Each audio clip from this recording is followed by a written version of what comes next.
One of the biggest issues I see in restaurants is hospitality, the lack of hospitality and consistent hospitality. Your guest retention will end up dying off over time without the right consistent hospitality. It'd be a slow death, which it usually is.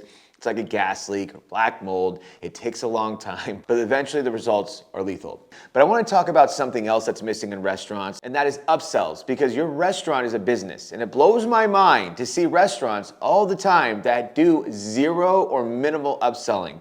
You have to treat your restaurant like a business, but upselling is about money, right? It's about generating more revenue, generating more profits. It's an important part of the business, and it can't be taken lightly. It needs to be taken serious, and it needs to be thought out and well executed. It needs to be creative. You are getting people to walk into your door of your restaurant, and yet you're not upselling them properly, right? So there's two types of things happening in a restaurant when it comes to upselling. One is that there's none. And I can't tell you how many times I've walked into a restaurant and there's literally zero upselling. There's just none, zero, not at all. Number two is what we call low-level upselling. Okay, that's if someone asks for a vodka soda and you train your staff to say, would you like Grey Goose, Kettle One? If someone orders a steak, you ask what size steak, right? If someone orders a rack of ribs, you say, do you want 2 racks of ribs or 1? Or do you try and add sides onto things or loaded fries or whatever it is, right? That's low-level upselling. Now, there's still a place for that, still a purpose for that, but that's the minimum you can do. What we like to do is what we call advanced upselling. It's really simplistic in nature, but it does take some time and some thinking and some processes to actually map out. Advanced upselling is connected to hospitality, because what you're doing with advanced upselling is you're leading the guest to a better experience. And usually in life, in general, that costs more money, right? You want to go on a plane ride and you want to sit in premium economy or first class, that costs more money, but it's a better experience. If you go to an amusement park and they have a front of the line pass, that costs more money, but it's a better experience. And so we are showing the guests how to have a better experience. And through that, obviously, it's going to cost more money. But it's our job as owners, our job as leaders, our job as servers, bartenders, hosts, to guide the guests to that, to make them aware of it in the first place and show them how it's appealing. We have to sell. Now, a big mistake that restaurant owners make and leaders make is that they don't bake upselling into the job, right? When you're hiring someone in the hiring process and when you're training someone, we have to explain to them that your job is to upsell. Right? You're a server, you're a bartender, we want you to be a part of the solution. We want you to be a part of the reason why this restaurant grows. That's why we're hiring you as an employee. There's no way around it. We're hiring you as an employee not to be a server and dance around and be transactional. We're here for you to be a server and grow the business, right? Any employee in the building is there in one way or another to grow the business. And a server and a bartender, you are on the very front line. You are the forward-facing team member that's going to be talking with the guests and interacting with the guests and ultimately delivering everything. And you have to be the salesperson to help grow the business. That is, yes, your job, right? Now, we're not going to say you need 10 years of sales experience or you need to be a car salesman to be able to do this or be able to sell things. We're going to give you the strategy and the tools, but it's your job to deliver and execute it. And that's where your job as a leader and owner comes in, to set this up for them so they can execute it, right? You set it up, they knock them down. So with that being said, we have to make it crystal clear that it's your job to upsell. It's not an option. We're not asking you to do it. It's your job and you're required to do it. You want to make that very apparent in the hiring process and very apparent in the training process, and then you want to uphold it when they get on the floor. Your leadership team needs to follow up and follow through and hold people accountable and also reward people that are doing a great job. After that, it becomes on the ownership and leadership to be able to create systems and strategies in order to upsell, okay? If you do this properly, on average, clients get 8 to 11% more in check averages across the board. But let's just shoot low and let's shoot for 5. Right now, you have no strategy. Right now, you have no systems. Right now, you have no KPIs. And right now, you have no accountability for upselling. You have none. If you were to create strategy, if you were to create systems, if you were to create KPIs, and if you were to create accountability, do you think your sales would go up by 5%? Do you think your check averages would go up by 5%? It would be hard for them not to if you actually created all of those at a high level and executed them every single night. First things first is you have to have a strategy to upsell, right? That involves menu engineering, and that involves being clever with menu engineering. For example, really basic thing, if you have steaks on your menu, then you should have steak butters and different types of steak butters that offer people, when they order a steak, you get a steak butter. That's a simple upsell strategy, right, that you can really put on the menu. That's really simple. We can get more complex with it, but you have to get creative. You know, we can start with saying top 3 to 5 items that are our top sellers, right? These are our top sellers. we have an upsell option for every single one, no matter what. I don't care if it's a burger, right? Someone orders a burger, we have an upsell option there. If someone orders a steak, a chicken dish, a salmon, whatever it is, our top seller is a paella. Okay, cool. What do we add on to our paella? Every single dish has an upsell option, and it can't be boring, right? It has to be enticing. It has to be enticing, and it has to be sexy. And it has to add value. It has to make it a better experience. We're not just adding stuff on to add stuff on. So we have to be creative. And so we have to lay that out and make sure that we're executing that at a high level with our teams. Okay, so first, that's the strategy. So we lay out the strategy. Next, we lay out the system. And the system is partially the training and the structure. Now we're gonna train our staff on what to say and how to deliver it. Now, this doesn't have to be scripted. It's not about being scripted, okay? It's about giving the guests the best experience possible. So when we're talking to the staff, we're saying, okay, for example, we have the steak and the steak butter, right? We have a lobster roll and caviar add-on, right? Whatever it is, all those things that we're adding on, there's two things. One is that we're not giving you a script, we are giving you touch points. You're gonna mention these three things. You're gonna sell it this way, right? You're gonna talk about the why you wanna add it on, not how. Did you wanna add caviar onto your lobster roll for X amount? No. That's terrible, right? No, oh my gosh, by the way, I have to tell you, it would be a crime not to do the caviar add-on. But that lobster roll, it is phenomenal. I've never had anything like it. The caviar is just these little flavor bubbles in every bite, and it gives a complexity to the richness of the lobster roll.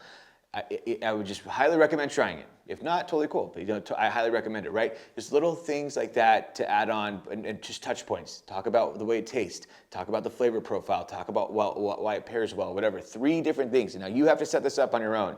But then you come up with those 3 things, okay? So it's not a script. It's a strategy executed with touch points. So we focus on those touch points, but you have to hit them every single time. So we have our 3 to 5 top sellers, and we start going through the process with them, right? 3 to 5 top sellers, and now we menu engineered, and we're clever, we came up with dishes with items we already have in the kitchen, we're not buying anything extra, to add on to each item if someone orders it, and then we have the training of here's how you're going to sell it, okay? And it's just as simple as an ask. And then we have to come up with KPIs. How do we actually manage if they're doing it or not, okay? Because right away, I'm just gonna tell you this right now, from all the years of experience, one excuse they're gonna have is that no one said yes. I asked everyone, they said no. Okay, well, we need to verify that. We gotta trust and verify. So how do we trust and verify that? We gotta figure out a couple of different ways. There's a couple of different ways to do that, but you have to figure that out. And one thing it could be is measuring. Okay, so let's measure it. Let's implement this and measure it. So what I would recommend doing is starting off with a contest. Now, I want to tell you this right now. It's never the solution, the full-time, long-term solution to hold a contest for upselling, because what's going to happen, and I'm sure you've seen it already as an owner, you do all the contests for the upsells and your sales go up, and then all of a sudden all the contests go away and the sales just drop right back down to 0. It's not a permanent solution. It's a sugar rush. Sugar rushes are not good for the body. So what do? We start with the contest, okay? We hold a contest, and maybe even a very aggressive contest where you win a really big prize, right? Maybe it's 5 prizes, and they could be a little bit smaller, but it gives an opportunity for everyone to feel like they have a chance to win. That's what you want everyone to feel like. They really have a chance to win if they just put a little bit of effort into it. Then what you're actually doing is you're getting them to set the measurement, set the bar. So you say, I'm gonna give you a random example, right? There's a $300 gift card for the top 3 salespeople for this weekend, right?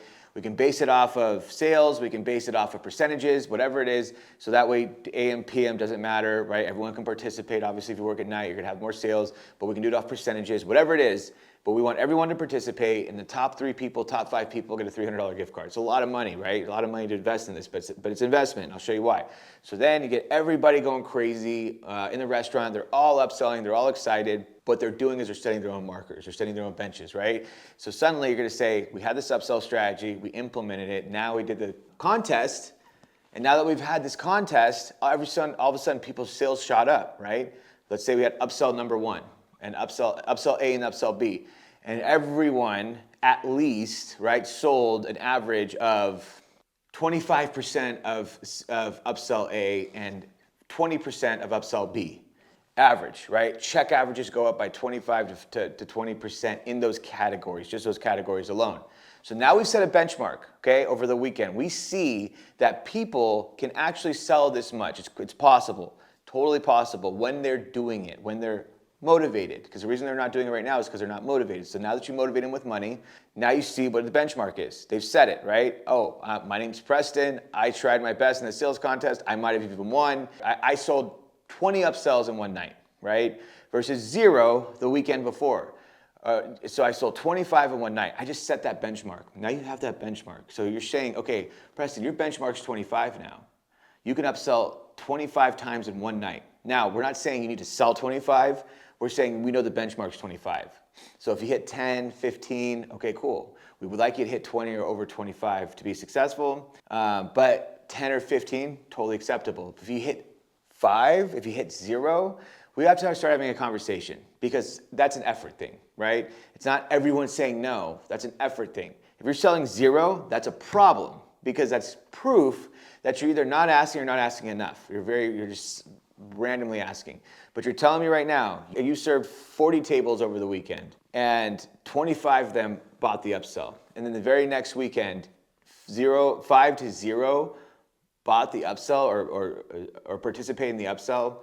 That number is way dramatic off. Now, okay, had an off weekend, yeah, maybe that happens, right? Maybe statistically that can happen, sure. But the next weekend, we got to see an improvement. And if the next weekend it's 0 to 5, now that's becoming a problem. How, when you're motivated by money, you're selling 25, but then when you're not, you're selling 0 to 5. Again, now there's a process here, because between this process, we're saying, okay, congratulations to the prize winners. Now we're gonna let you know in our culture, in our new standards, that upselling is mandatory. And you guys have all proven the numbers of what you can hit. And we want you to continue to hit it. We're not asking you to go wash our cars. We're not asking you to go clean our apartments. We're not asking you to do anything except do what's right for the business. And we're making it easy because we've already given you the systems, the strategy to do it, and you've already executed it. So you've shown us that it's easy for you. Again, all we're asking you to do, every table, when they order this thing, you ask these questions, right? You ask for the sale, that's it. So you proved to us this week or last weekend that you could do 25 out of 40, the percentage is X. We want you to keep doing that every single weekend. We want you just to keep asking, because you're part of this business and you're part of the growth, and we want you to be part of the growth. And if you refuse not to, you're openly saying, I am choosing not to ask a question when someone orders an item, that's a problem. Okay, and they're gonna have excuses. Oh, it's too busy. Oh, we're short-staffed. Oh, I forgot. Whatever it is, unacceptable. Unacceptable. It's not gonna be too busy to ask a question, and if it is, we'll staff more. But other than that, we're gonna ask a question, but we're not gonna take excuses, because they'll make excuses. If you give an inch, they'll take a mile. So we gotta focus on those things, right? Strategy, system, KPI, and then, like I just said, follow up and accountability. We start holding them accountable. We start saying things. This is mandatory. You're going to have to do this as part of your job. It's a step of service. It's a step of hospitality. We are guiding the guests to the best experience. And it's absolutely necessary. If you do this, I'm guaranteeing you, you will at least increase check averages by 5%, if not more. So start today. Start creating strategy, next system, next KPIs, next accountability and follow-up. If you do those 4 things, you can increase your check averages for 2026 by 5% at least. What would hold you back from doing that?